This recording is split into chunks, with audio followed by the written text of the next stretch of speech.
Reka tubasuze kandi tubifurize kugubwa neza abakunzi ba Kigali Top News. Amahoro y'Imana n'imigisha bikomeze bibane namwe. Niba ari ubwa mbere dukurikiriye munsi ya video kandi kuri buti itukura ukore subscribe maze wiyongere mu muryango mugari w'abana natwe muri gahunda z'amakuru atandukanye, amakuru bari kuvugwa mu myidagaduro yo mu Rwanda ndetse no ku isi hose. Akaba ari byo tugenda tubagezaho. Ndizera ko mwatangiye kugenda mubibona ku mashusho.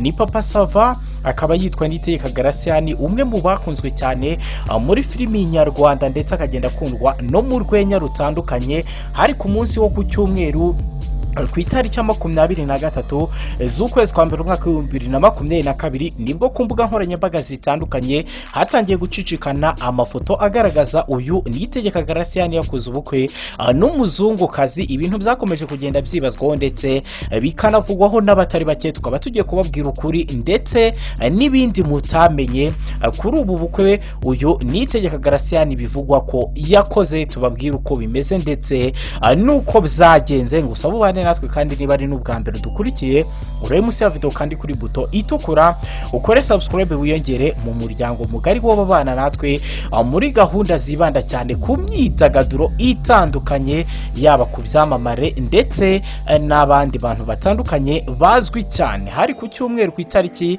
ya 23 z'ukwezi kwa mbere umwaka wa 2022 nibwo ku mbuga nkoranyambaga zitandukanye ahagana ku isaha saa 8 hatangiye gucicikana ndetse no gukwirakwizwa amafoto agaragaza uyu Niyitegeka Garasiani yakoze ubukwe. Ibintu byateye urujijo ndetse bamwe bakagenda bemera ko ubu bukwe bwabaye. Twagerageje kubashakira amakuru, murabizi nitwe ba mbere tugerageza kubagezaho amakuru nyayo yizewe kandi yuko rutasanga handi. Amakuru twamenye nuko uyu Niyitegeka Garasiani atigeze akora ubukwe ndetse aya mafoto yakwirakwijwe amugaragaza yakoze ubukwe cyangwa se yarongoye umuzungukazi.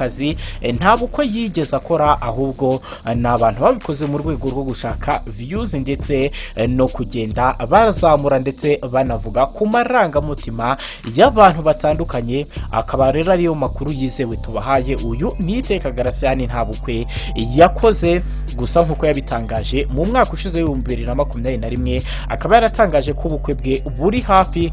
Tukazabakurikiranira ibijyanye n'umukobwa agiye kurongora, tukazababwira uko bizaba bimeze. Ngusabe rero ukande subscribe kuri Kigali Top News maze uzaba wa mbere mu kumenya amakuru nyayo, dore ko tubagezaho amakuru yibanda cyane ku myidagaduro ndetse n'andi abagezweho ku mbuga nkoranyambaga zitandukanye. Wowe tusabwa nta kindi nukureba munsi ya video ugakora subscribe kugira ngo tuzakomeze tugende tubana muri gahunda zitandukanye z'amakuru tugenda tubagezaho. Mukomeze mugubwe neza.